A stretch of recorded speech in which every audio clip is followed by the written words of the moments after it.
我给了冯科长最后1个星期，就是到时候他还是不开口，我照样把他解决掉。您是警察，怎么办案是您的事情，但是我弟弟的事情，只能我来解决，谁都不许插手。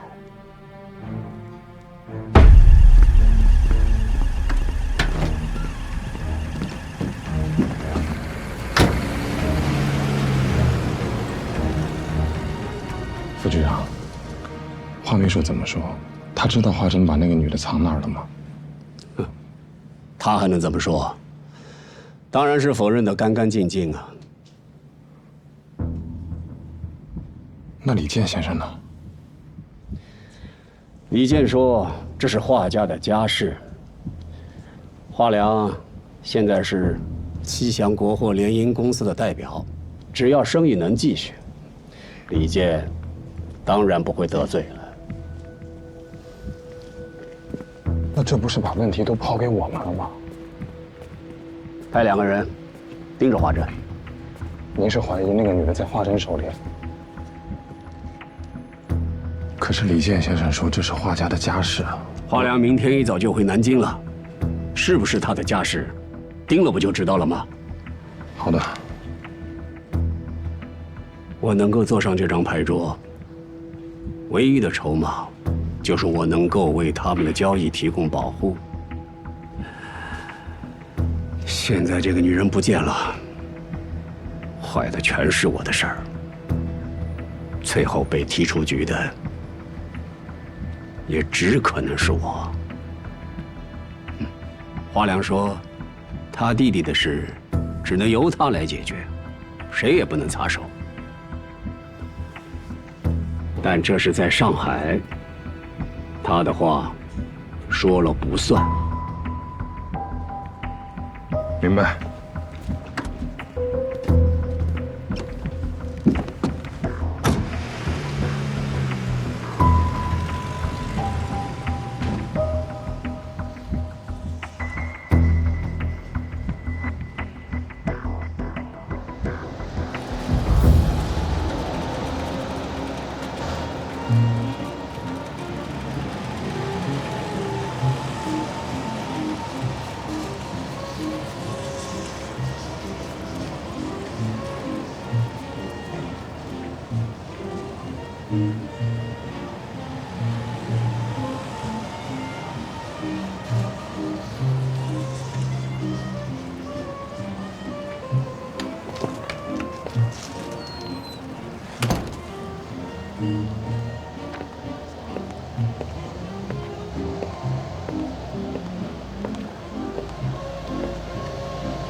彭太太已经安顿好了，这里是救国会的安全房，在彭记者找到之前，他就先住在这儿吧。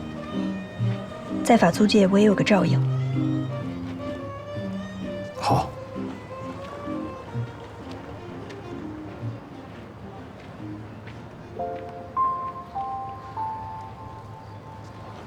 怎么了？我拿枪对着小袁生了，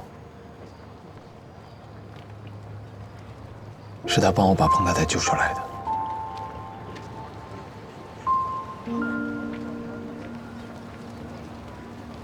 吃饭了吗？这儿附近有一家不错的法餐厅，走吧。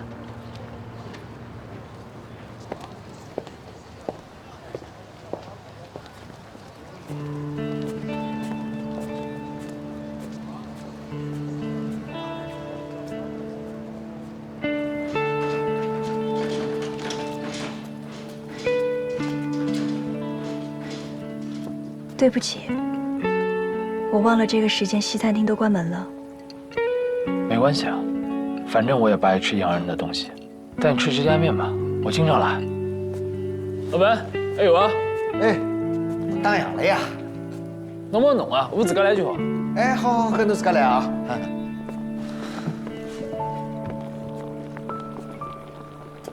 你先烤会儿火，太冷了。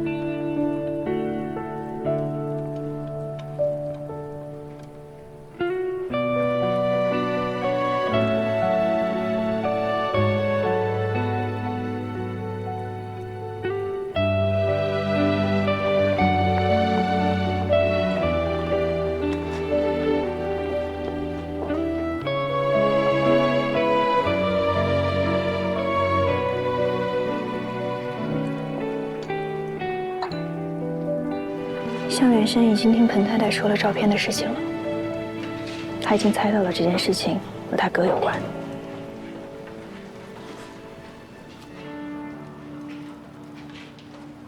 照这么说，这件事情跟他撇不开关系了。他未必就需要撇开关系啊。什么意思啊？我也是刚知道的。邓组长以前向组织提出过要发展向远生，但是之前考虑到风险太大，一直都没有启动计划。但是我觉得现在是一个很好的时机。向远生已经是一个局中人了，彭记者的事情也不完全是组织的任务，也是你作为警察的任务。如果向远生有意要参与这件事情，组织认为你们可以合作，也希望你从中对他进行观察。组织希望我们重新合作，并且让我观察他。组织怎么突然想起来让我做这件事情？我一点经验都没有。是我向组织提出申请的。真的？真的。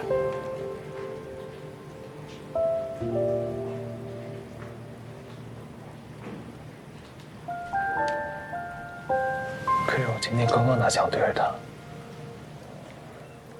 如果他知道这件事情跟他哥有关，他会理解你的。真的吗？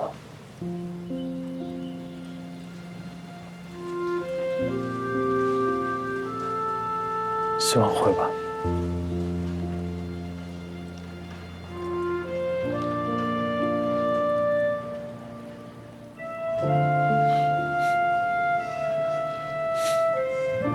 你笑什么？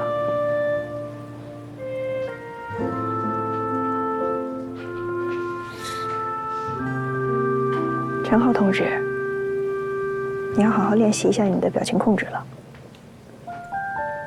还有，你的面都快糊了。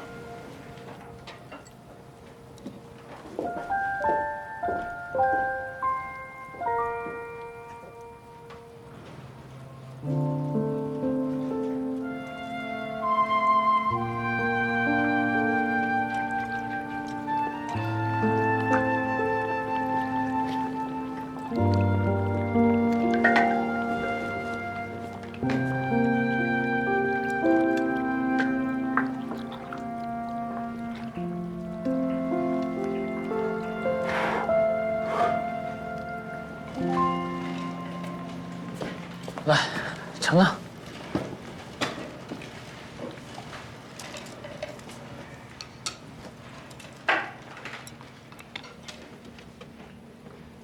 我吃过晚饭了。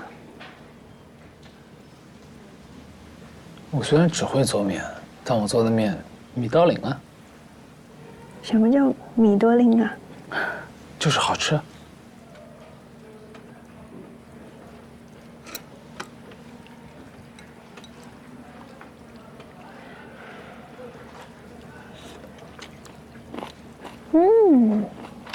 米多林啊。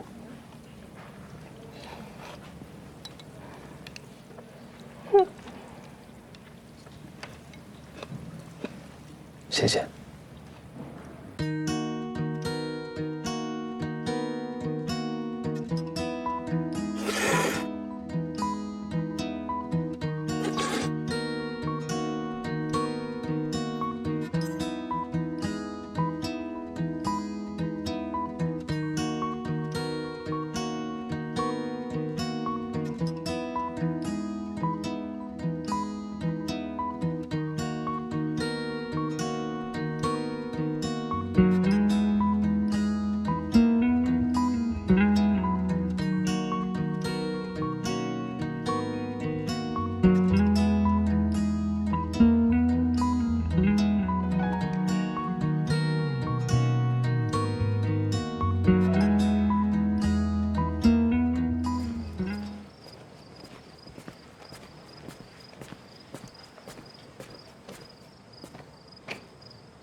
彭太太弄好了。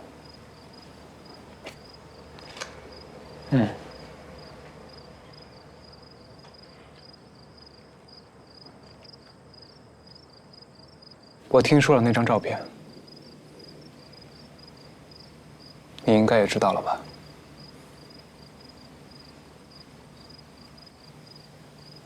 我哥和一个日本人，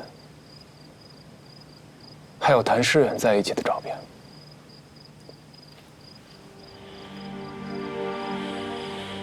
对。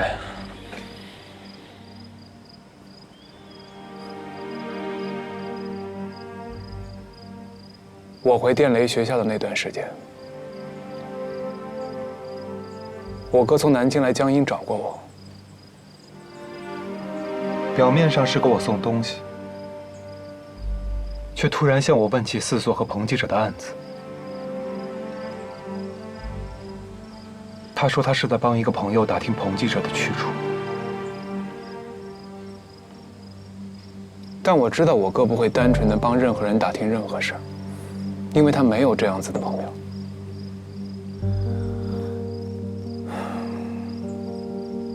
魏代琴那件事情之后，他特别害怕我跟上海还有联系，他3番5次的叮嘱我不要再提任何上海的事儿，结果就是他主动提起。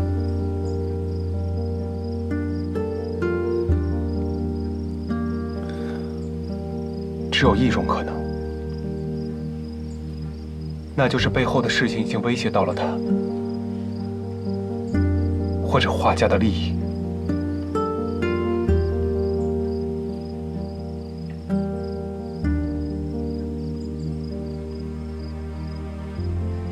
你今天来找我，是想问彭记者失踪案到底发生了什么，对吗？你是知道些什么吗？我不知道。我帮彭太太是受彭记者的朋友所托，他们也不知道。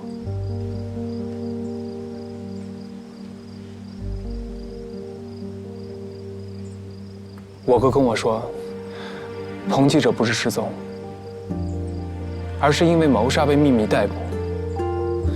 我实在是没有办法说服自己相信他。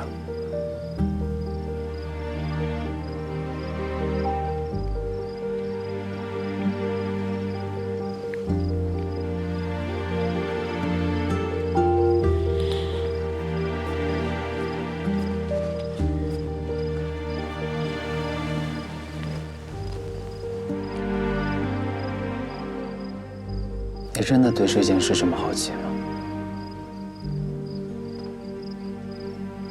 不是好奇，是不安。我心里有疑惑，只有找到了彭记者，才能知道答案。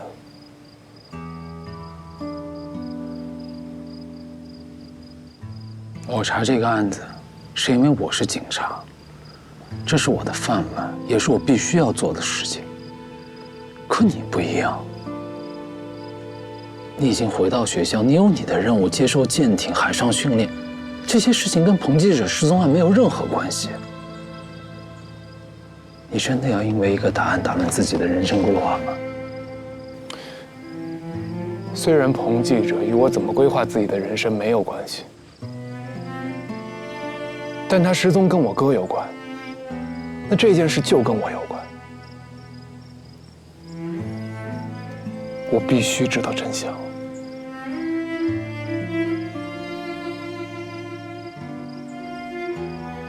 哪怕真相很残酷。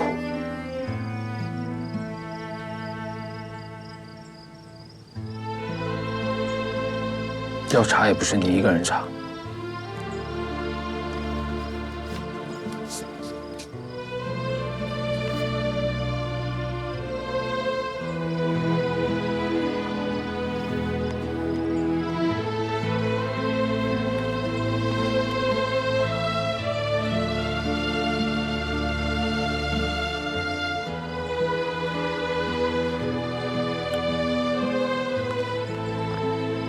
如果你愿意，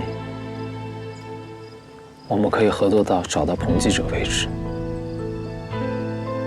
怎么样？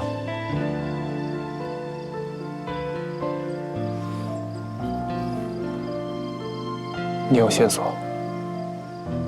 那天追彭太太的那辆货车，我们查孟家凶杀案的时候也遇到过。当时我们刚从日本料理店出来，朝我们开黑枪的也是一辆无牌货车。昨天晚上我一直跟着他，最后他开进了福华路消失了。我怀疑窝点就在那条路上。你是不是早就想好了？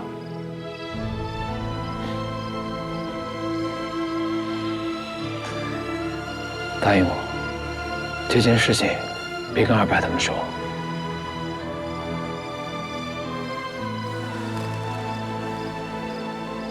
自从四所撤了以后，我很少跟他们来往。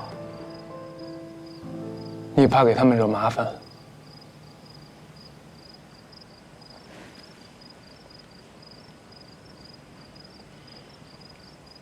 没那么较劲。明天晚上7点，福华路路口见。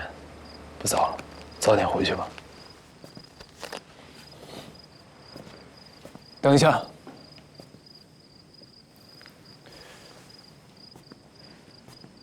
在医院的时候，为什么不直接告诉我？你如果说了，我一定会把人交给你的。哪个选择对你来说更难？什么？是用枪指着没得选，还是在帮哥哥跟帮我之间做一个选择更难？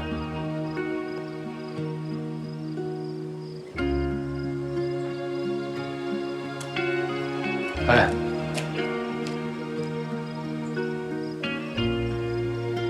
欢迎回来。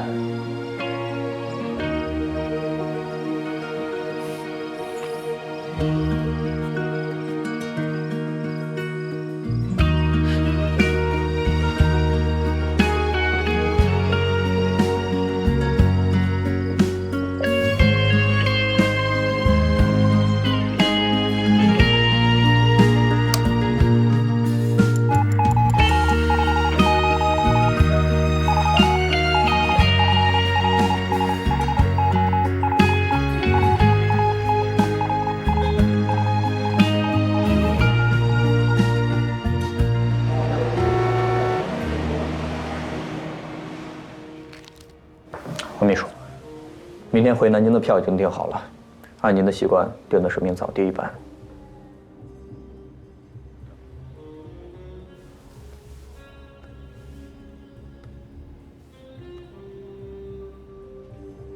改成明天下午的吧。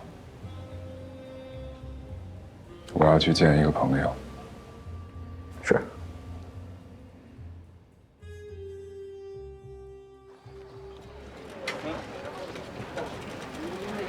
华珍，那天等你的女孩是你什么人呢？什么女孩？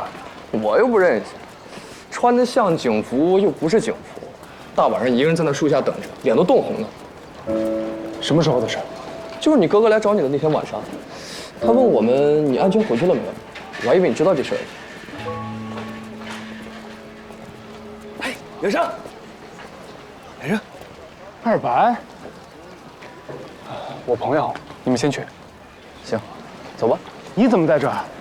袁胜，东宝在码头受伤了，那个4所的人想去看看他，你去吗？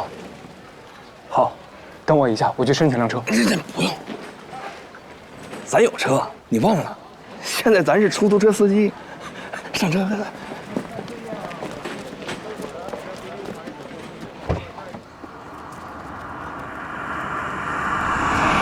东宝怎么受伤了？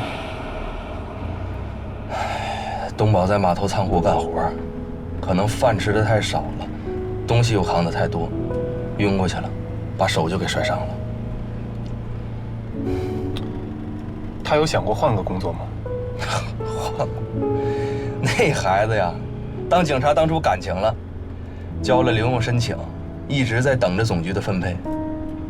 可是到现在了，一点消息都没有。他现在呀，就是一边等消息，一边挣钱。哎，小玉也是，整天起早贪黑的跟着他码头干活。他就想给小玉开个早餐铺子，到时候他再能回去当警察，将来再生个1儿半女，那小日子多幸福啊！哎，其实吧，我们给东宝送东西啊，也不是因为他买不起，就是希望小两口把钱都攒起来，能够早点过上那种好点的日子。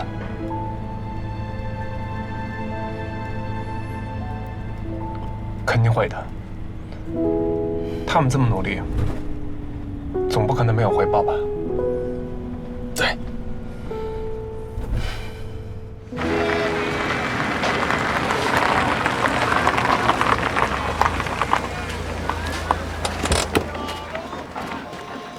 大白哥，绵绵，所长他们人呢？还没来呢。行吧，那咱等会儿他们，一块儿进去。嗯。你说这几个人，说好的来看东宝，一点也不积极。这他说好的时间，一点时间观念没有。你说这……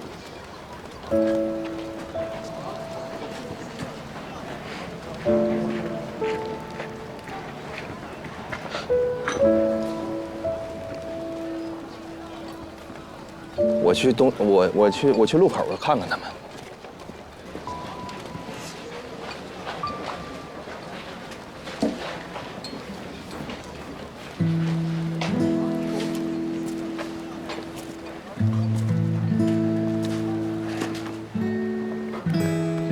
那天是我哥送我回的宿舍。医院那天是我哥送我回的宿舍。他只是要我不要管彭记者的案子，没有为难我。我没事。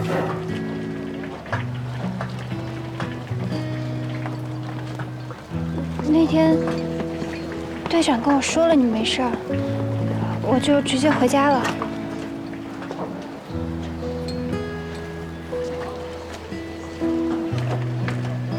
你笑什么？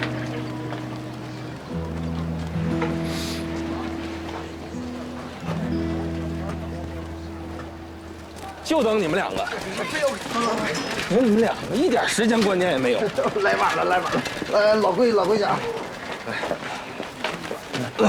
我的，我的。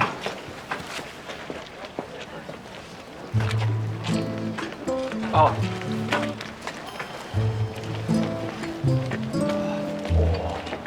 哎呀！啊！走。哇！这么多钱！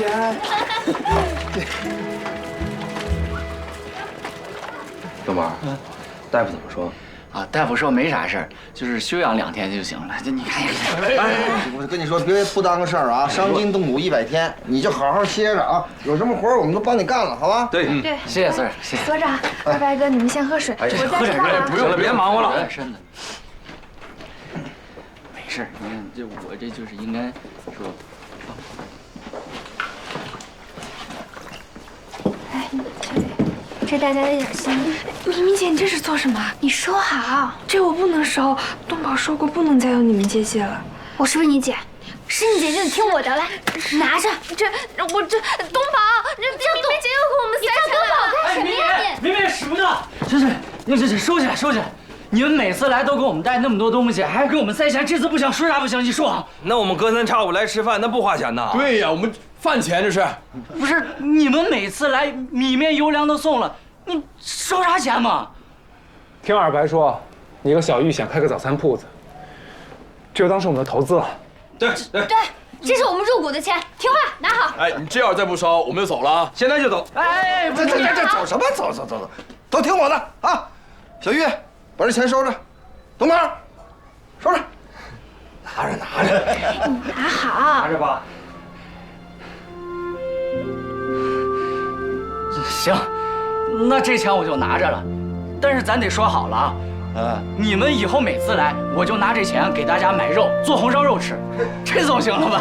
一说红烧肉，我这真有点饿了。那我去做饭。快去做饭去。哎，所长啊，里边坐。别瞎忙叨了，你好好休息。没事，兄弟哥您自己做啊。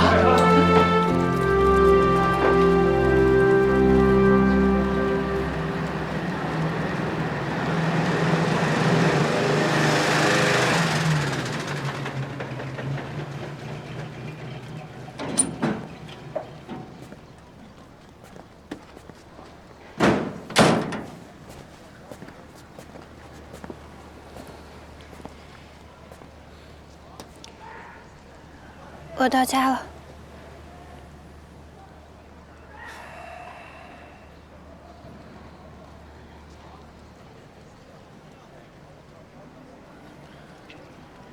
有时间谈谈吗？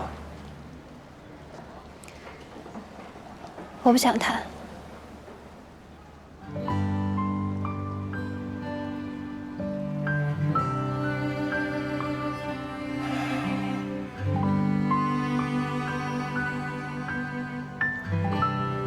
回去吧。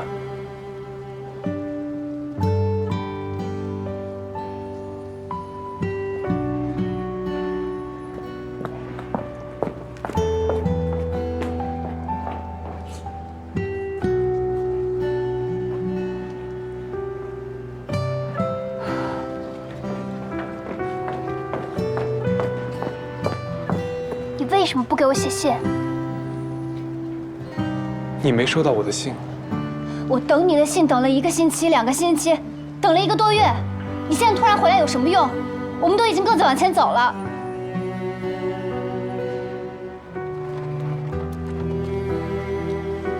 我从回学校的第1天就给你写信，3天1封，我一共写了10几封。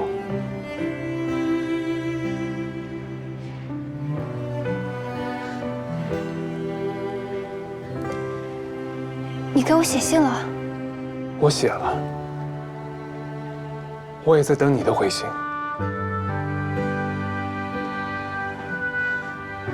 我以为你回南京订婚了，所以才不该给我回信。我哥跟你说我订婚了，所以你订婚了？你希望吗？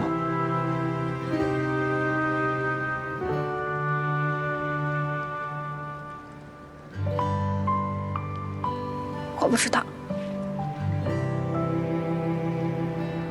那你就用你的木鱼脑袋好好想想，你遇到任何事你都可以直接告诉我，你想知道什么你就直接问我，你为什么要在那个地方自以为？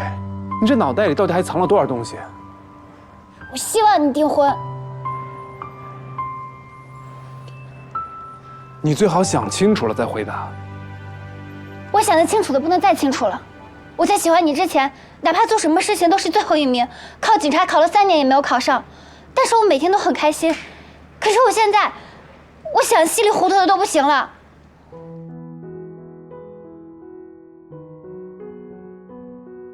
喜欢我之前，对，所以你知道我为什么再也不想见到你了吧？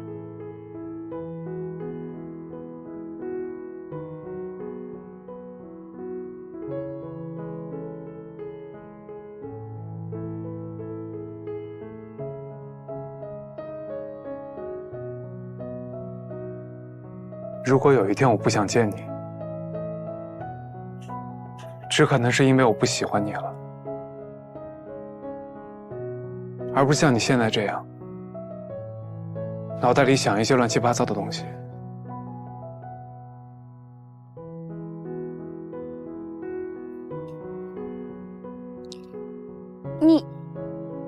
你说我想乱七八糟的东西，你说我木鱼脑袋，那你就不木鱼脑袋吗？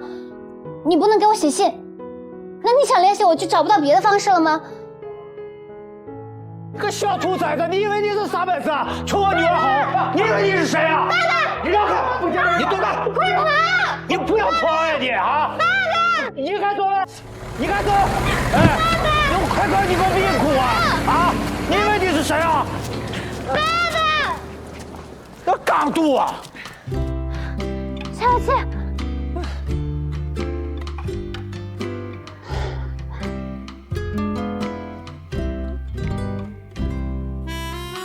我这些扫把都没有，就一个扫把。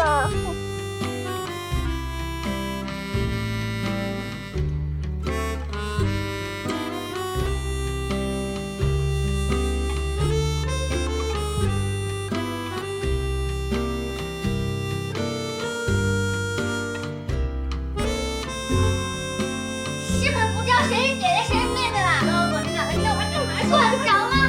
给我！不行，不行，给我！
谁？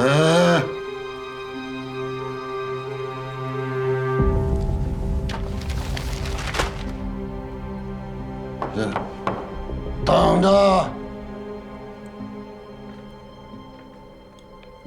等着，等着。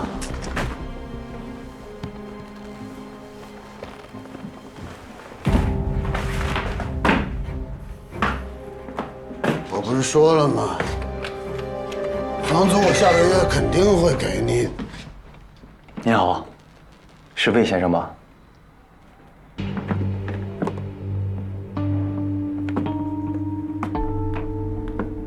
你谁啊？我不认识你吧？我姓金，有人介绍我来拜访您。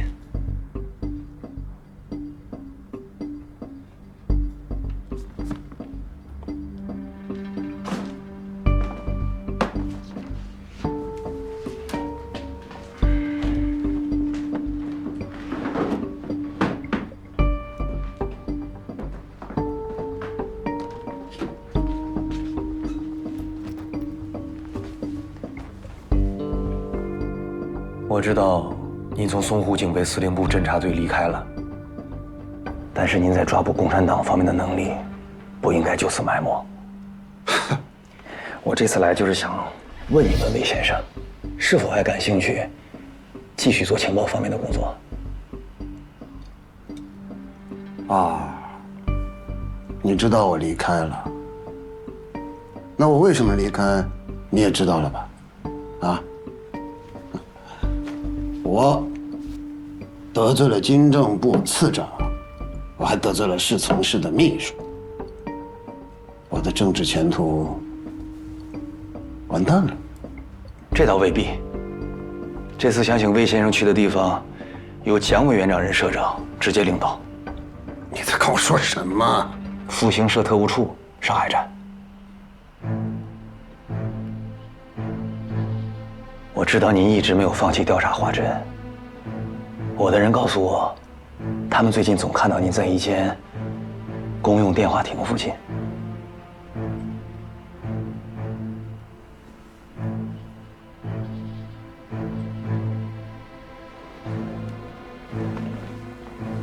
公用电话亭，那个公用电话亭是我调查华珍的时候的唯一疏漏。那个共产党张永金，当时他在医院里，他在9点06分的时候给这个公用电话亭打过电话。我当时把所有精力都放在了项羽生和皮带上，没有细查。后来我细细想了想，才反应过来，那姓张的被人捅成那个样子了，浑身流血，还要给一个公用电话亭打电话，为什么？因为这是他们的隐秘联络方式。换而言之，他的同党就在那个公用电话亭附近。那您现在就有机会弥补这个疏漏。华珍来上海了，如果您愿意加入复兴社特务处，我给您的任务就是继续调查华珍，并且查清所有跟他相关的共产党。他现在就在上海，在。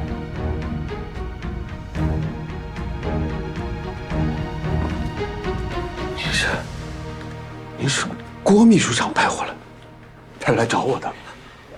想跟您合作的可不止郭秘书长一位，我的老板姓于，大智若愚的愚。既然魏先生本来也打算继续调查华珍，那不如我们合作。这是一点经费，也是于先生的诚意。如果您愿意的话，明天就可以去报道。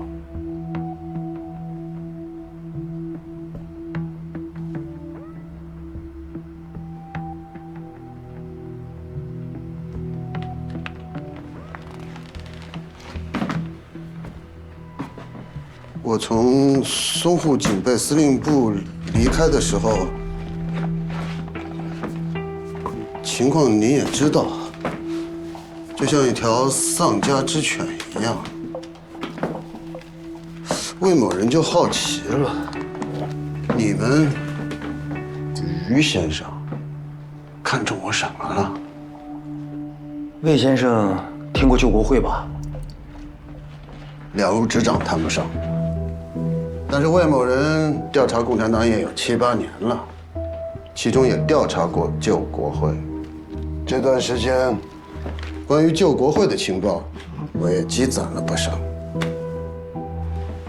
我们听到了一些消息，华珍这次来上海，和救国会里的亲共人士往来密切，其中可能就有共产党。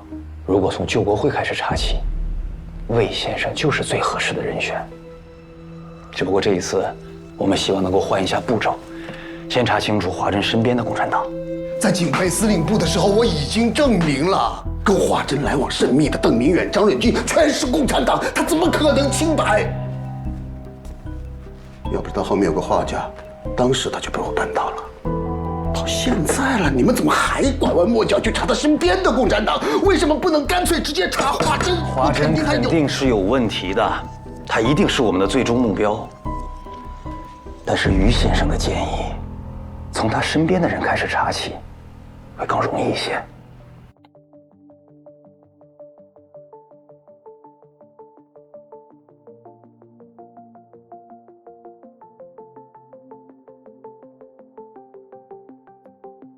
如果我有能力，我拿出证据，我证明华珍就是共产党。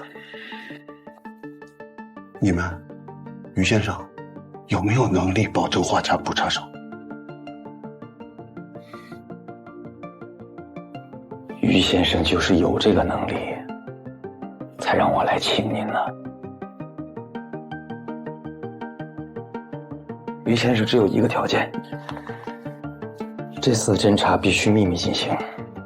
您可以调用特务处的人力，但是所有跟华珍有关的一切情报，只能通过我向他单独汇报，不得外泄，否则合作终止。明天去哪里报道？法租界，安琪啤酒公司，我在那儿等您。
整片大地充满光明，